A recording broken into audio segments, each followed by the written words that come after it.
I'm going to give a breakdown of this new track I've released now as Bassifyer, a track called Lithium. We're going to go through some of the drums, just a kind of basic mix breakdown in the final mastering mix stages. Okay, so the first thing I did was I tried to get a good reference for the drum sound. How I did that was basically I went and screen recorded a reference track that I really liked, and in this case the reference track was Supersonic by Skrillex and Nosia. After screen recording that, I would take it into Fader and remove the stems and just get the drum stems.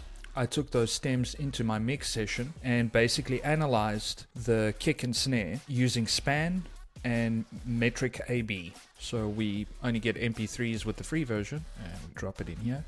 And here you have a great analysis of the waveform. I would just basically find where the kick and snare are the most prominent.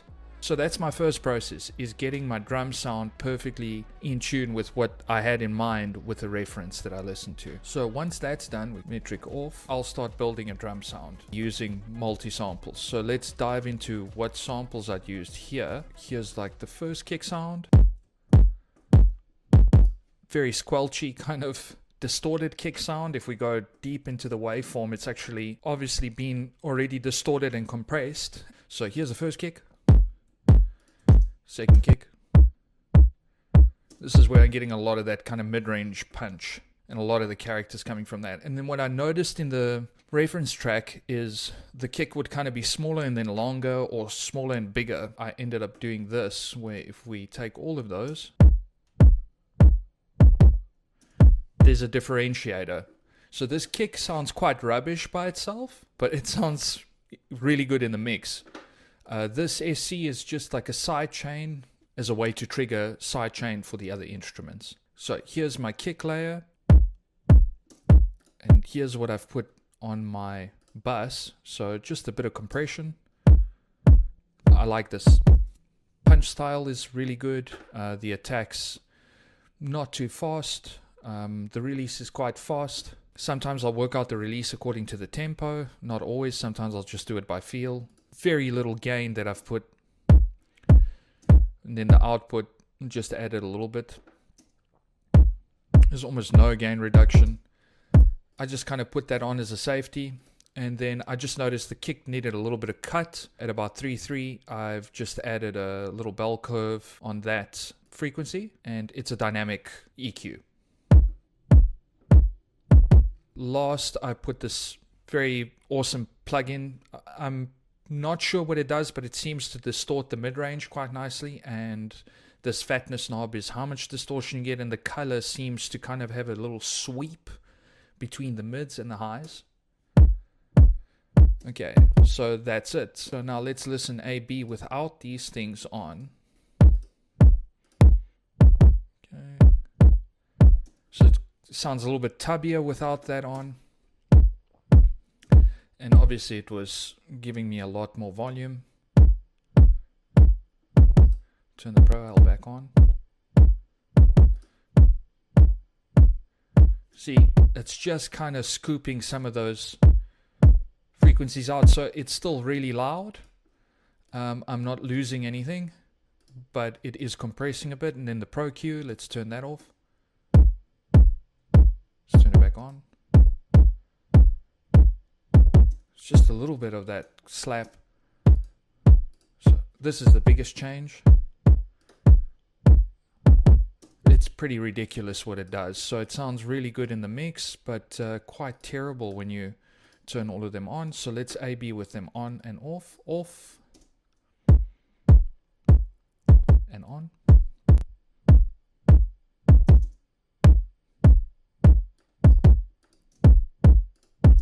Off,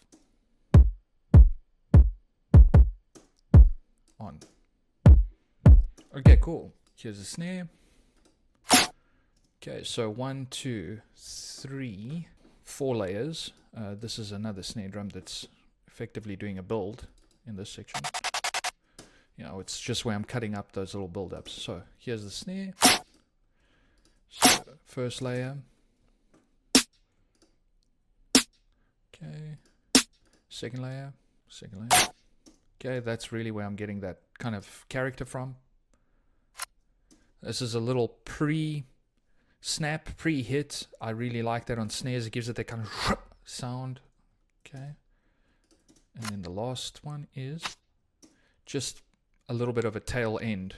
So if we put them all together, it sounds like this. I'm not really running any effects. I've already kind of distorted them slightly. And on the bus, I'm just hitting a Pro L. I think that it's optimal around 3 to 4 dBs of reduction. So it's kind of just slamming it. Attack and the release, I don't really play too much with that. I like the modern style the most. Okay, so the kick and snare sound something like this.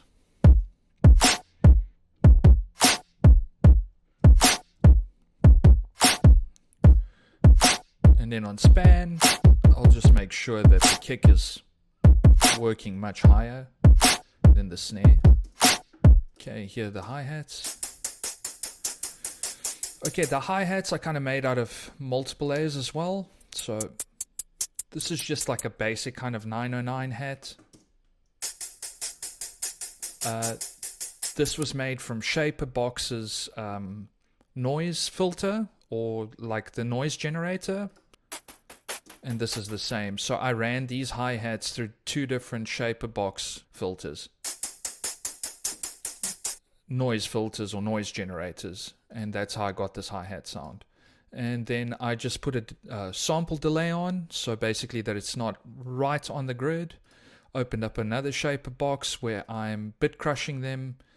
As you can see very quickly, there's a bit of drive. Very quick as well. And it's all syncing to audio. So every single time the kick drum hits, which is the sidechain filter I've made here. So every single time this sidechain filter hits the pulse, doom, doom, doom, doom, doom, it's going to send a signal for the hi-hats to trigger the crush, the drive, the filter, and the width that isn't sidechained. Everything else is.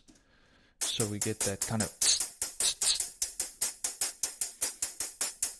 And then on ProQ, they've got ProQ4's got this amazing setting now for spectral EQ. It's just a beautiful dynamic EQ that has spectral dynamics to it. It's incredible. So if you want to make something like a little bit warmer but not lose all of the information, I really recommend the spectral EQ. It does take a bit of a CPU hit, and there is sometimes a bit of a latency to it. It needs to re-trigger quite often, but it's really good. And then why did I put a Pro M's? Oh, okay. So the highs were still kind of ripping your face off. So just calm those down a little bit. They're not triggered to anything. So let's do a little A/B on that. So this is what it sounded like. Okay, then with the Shaperbox. Yeah, I shortened them. I always try and shorten hi-hats as much as possible. This is the ProQ. And a little bit with the MB. Okay, so let's hear all of that playing together.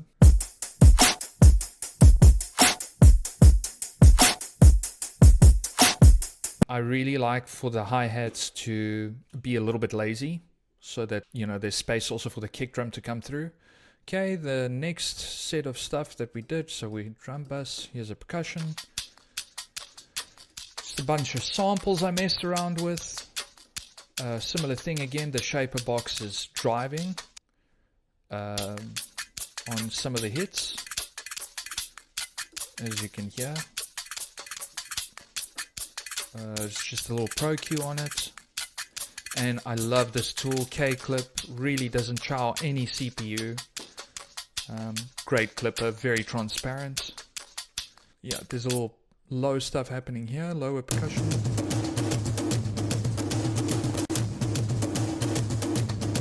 So just did some crazy drive stuff. I love the compressor in Shaperbox. Took out some of that upper mid-range and just K-clipped it again. So here it is without it. Put it back on.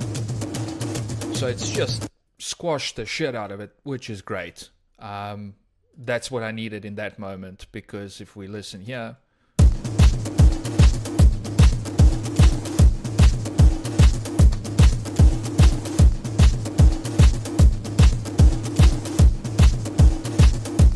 yeah, that's exactly what I wanted.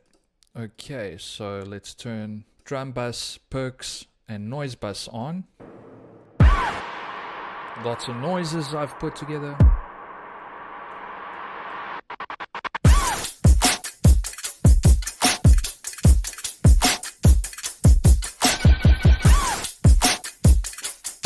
With the noise, I probably have done most of the processing before I got into this last mix part. There doesn't seem to be even like, there's a bit of Pro Q. I used a little reverb to make this tail out. So, yeah, that's a reverb that I've reversed from here. And to make things squeaky clean, I will always in my regions do like a little fade in between 1 to 4 on the input and output. So the fade in and fade out are always super short, but they clean the mix right up, so you never hear that kind of tick, tick, tick, tick, clicking. So I'm obsessive with that. Totally. So there's all these other buses I'm running the drums through. So there's a number of them here. This is the kick sub. I'm sending the kick through here. So we're just listening to the sub bus. So I hit the dBFS at -18, so it peaks at -18. And with the PukeTech, I'll boost a lot of the 60 and attenuate the 3K, and then I'll squash the living daylights out of that. So we're almost at -10. Here's the attack settings, quick release. Then the next bus is this, where I'm just attacking it really hard on the DBX. Great for getting a lot of that sibilance out of the drum kit. Just have a high pass so that it slams harder. Then we have a drum crush, same thing. I just always put it at -18. A lot of these plugins are emulation plugins, and they seem to work better at -18. I don't know how true this is. I feel like it sounds a bit better. Again, in SSL that's slammed pretty hard, but with a very slow attack, so that those transients really come through. Okay, and then there's quite a drastic one here. Love this plugin. I found if the bass knob is all the way down, it lets all the clean bass frequencies inside, the low frequencies inside your drum kit itself. It kind of translates better. Take the LP quite high, treble, but I like to drive it pretty hard. Put the release down really quickly so that whenever the transient comes through, it immediately drops back down. And then finally here I have a drum bus that I forgot to rename, that's got some more distortion. So I think I use this to kind of add a little bit of saturation up in the low mid-range. So what I definitely did here was mid-side, so all the mid frequencies in the middle, all the lows are really getting saturated. So if we put these together, they kind of sound like this. Okay, full solo. That's with all of them.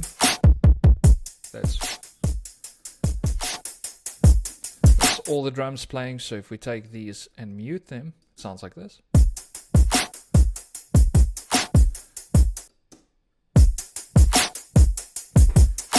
So I tend to get a lot out of the buses that I use. So let's move on to the sub.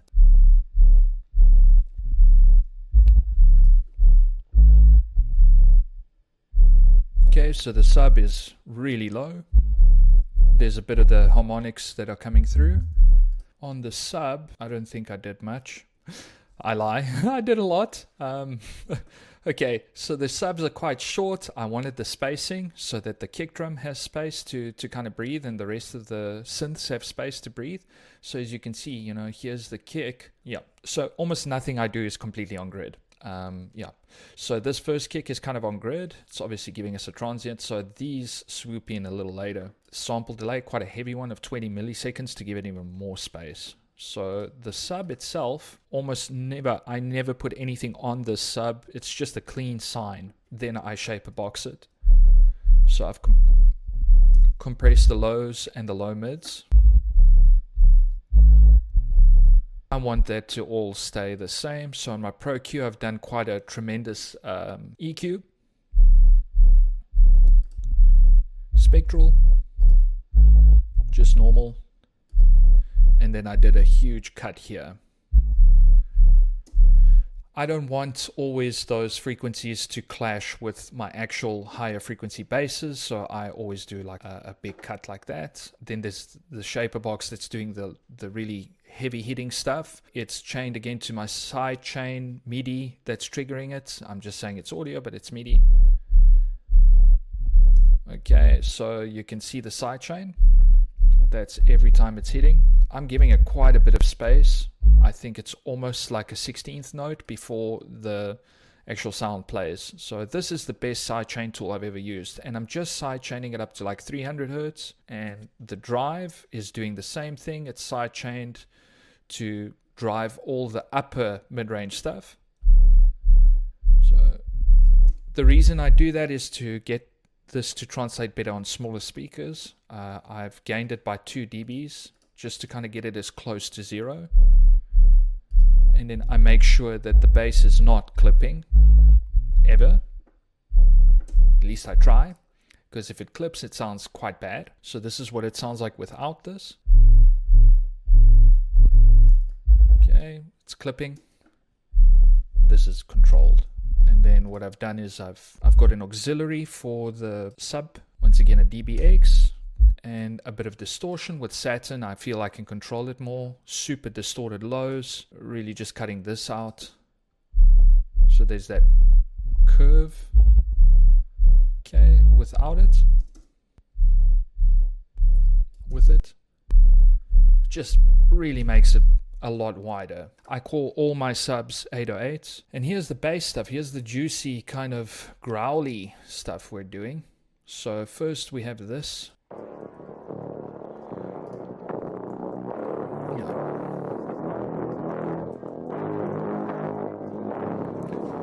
So I really destroyed that sound. It's going through 2 shaper boxes. Volume and drive. Those are the other ones. There's this still. Just kind of doing that stuff. Okay, so these are the main synths. That's the first layer. Second layer.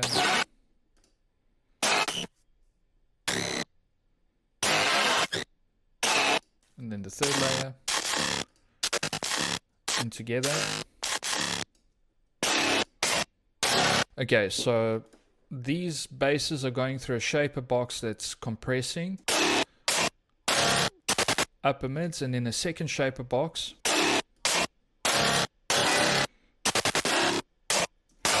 Again, a similar shape. I think I've copy pasted it from the sub bass. I turned obviously the drive off. I wasn't liking what it was doing. Some pretty hard EQ. Yeah, I don't like that because I don't like that frequency in the bass too much. It starts eating into the snare drum. And then just the Pro M. Same thing, I was just taming it, probably trying to compress it without destroying the sound. And then I have it going to auxiliary. And a second auxiliary that's got a bit of Saturn, a bit of shaper box that's giving it width. Okay. Without it.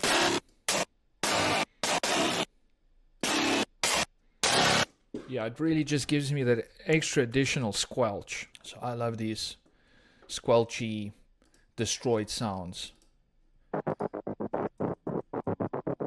Okay, this is in this section. It's that pre-chorus. So if we just take the kick, snare, like all of these.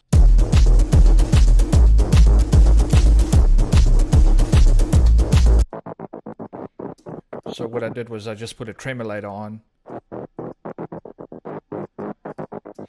Let's unfreeze that.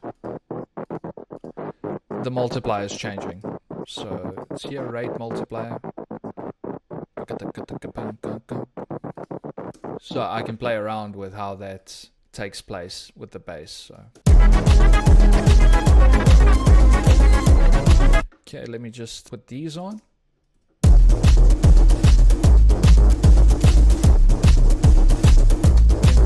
All my bass is always only coming from my subs in 808, so if I mute that.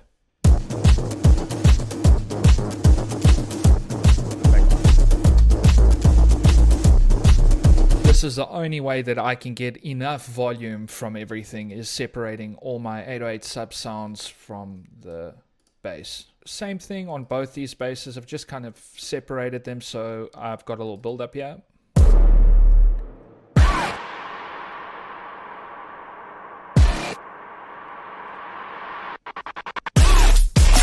There we go. Okay, so that's all the basses. Let's quickly check out the leads and the pads I've worked with. So I think I like Shaperbox. Okay, again, I've just copy pasted the sidechain. Same thing, a bit of EQ on the entire bus. I don't think I did much to any of the pads. Yeah. So normally I do all of that processing while I'm creating the song still. So it's just this. Pad layer, then another one that comes in. So that's the same pad sound, but it went through like a Shaperbox. And then there's like an ARP.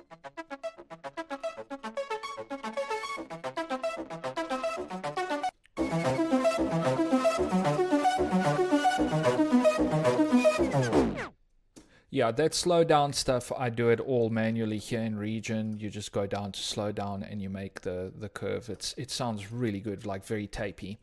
This is the same thing. I just automated the distortion to come in more, and I automated the reverb. So on the arpeggiator, there's the same Shaperbox with the volumizer on it, and just a K clip, obviously, and a EQ. Okay, here there's none of that. So let me see. Okay, yeah. So this is just a lead that happens in between these bass parts. A bit of a call and answer, and I wanted some highs to come in.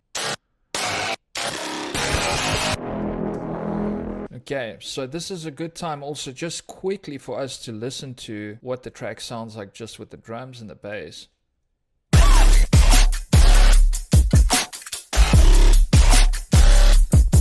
No 808. There's really no lows coming out of there until I switch that 808 on.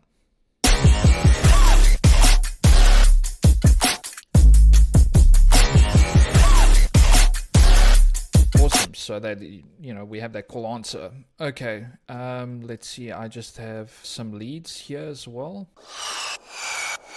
It's the lead that comes at the end of the song. Let's hear that.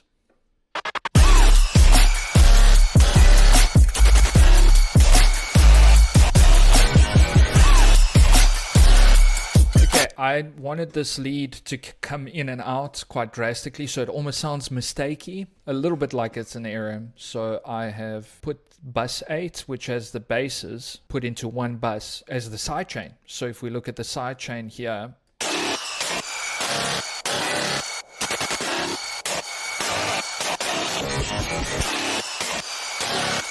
so every time the bass plays, this will dip out so that the lead is not disrupting it, and it just does this kind of cool in and out thing. Same with the second lead.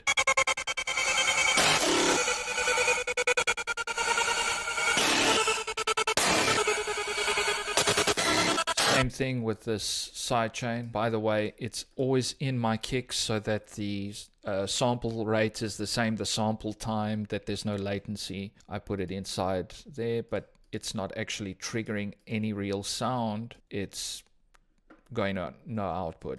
It's just sending the signal via MIDI. So here with the leads, I just mixed two different leads. There's that one, which is like this one, and then a very choppy one,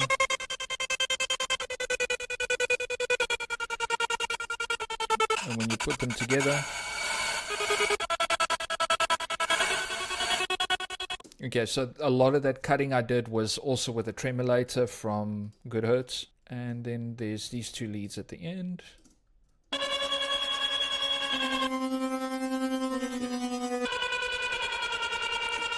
The same thing, just with more reverb and then some like kind of strange paddy sound.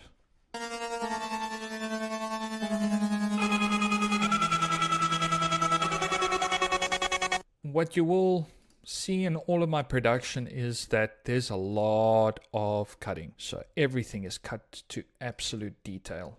Everything is cut, so that I can squeeze in every bit of volume possible. The lead hasn't got any extra help, so there's no side bussing or anything like that. And then for the vocals, I made a vocal sample out of my voice, and that's how the main vocal works in the song. So it's this.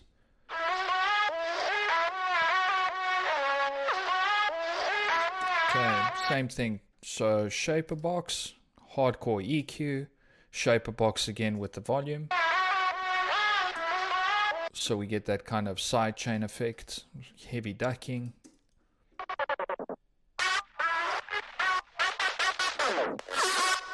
I cut that stuff up manually. Like literally I go in, I put it on 64ths or 128ths or whatever you want. 64 seems to be the best. I put it on division, and then it's cut,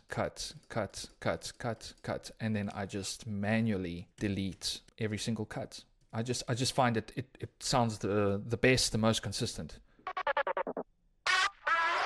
Yeah.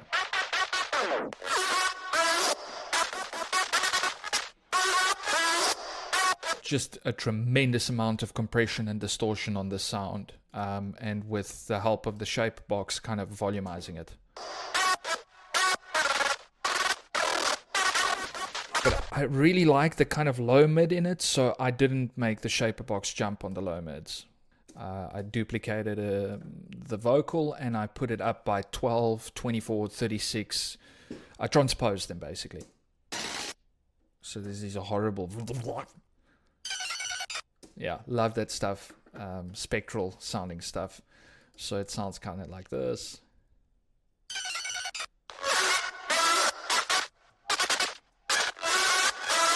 Tons of cutting there as well. Let's quickly put it in the track so you can hear in detail. It's really soft, just a little detail. Maybe could have put that up more, but I like it just in the background. All of these buses that I've now made that are on the side, the extra drum buses, the extra subs, the extra bass buses, all go into final buses that I put clippers on mostly if I need to. Here's my drums all together.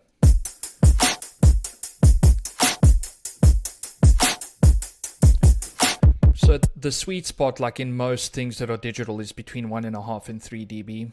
So when it clips at 3 dB, I'm getting enough clipping that's not killing the transients.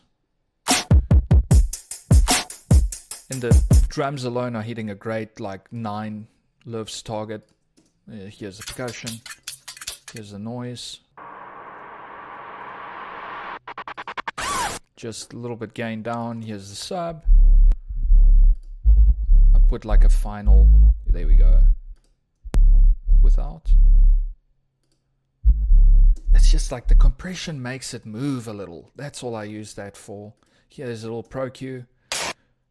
So I've taken everything out in the mids. There's nothing in the mid because I want the sub to kind of live between, 60, 80, 160. I've kind of cut that out the mid too. I didn't like it. It sounded a little muddy. This is just a normal stereo high cut. So I cut everything at 7K, as you can see. Lead bus, here Vox bus, 7K, the bass bus. So everything has that 7K cut. The reason I do this is I want the drums to come through and to get all of the high-end material in. So the drums are responsible for my highs, no other instrument.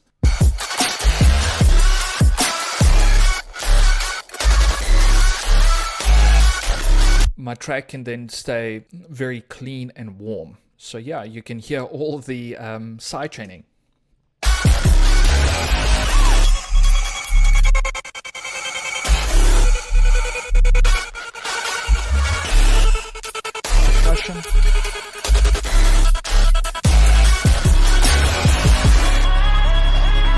Yeah, so my drums can really shine in those sections. These are the kind of final buses I've got that are going into a master bus that has this Abbey Road tape on it, which sometimes works and sometimes it completely just destroys the audio. So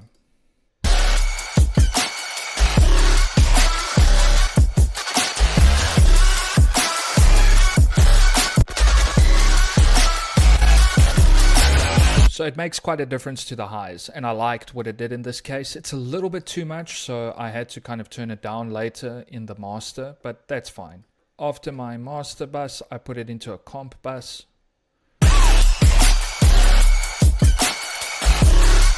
Okay, so this comp bus is just registering all the kicks in bus 1. So it's reading all the kicks and using that as a sidechain. I like doing this. I prefer it to using the MIDI material, the sidechain MIDI. It just sounds more natural when I'm compressing everything.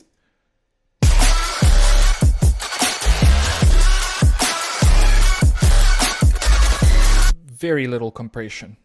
Quite a fast release. I worked it out according to the track tempo, which was 200, which is most of the time 200 because most of my tracks are between 70 and 75 BPM. And then the attack is quite slow, as you can see. Ratio's low, threshold's very low. And then what I've done is I've picked that, if you audition,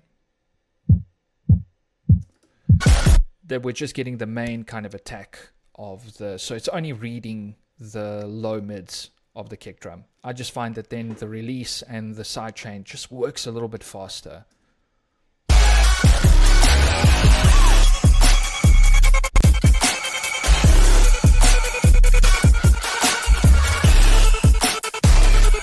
Just gives it more movement. That's what we're looking for all the time, is a little bit of movement once we've made all the sounds loud. Okay, and this is the only kind of cheat code I use. I don't always use this. I just do this when I'm kind of already been mixing something for really long and I don't still have the time to go and master something properly. So usually I would go and EQ a little bit more, compress a little bit more, limit with like 1 dB extra. So I didn't have time for that, so I love using this. The reference track I've put in again is Supersonic. It learns the reference, it learns the source, and then I just match the volume and match the EQ curve. Very little, 24%, and the level volume is on 100. So then if we open up span, and if we open up the multi,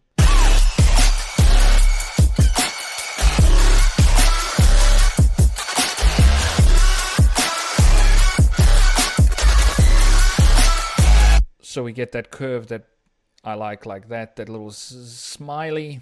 And let's hear it without this.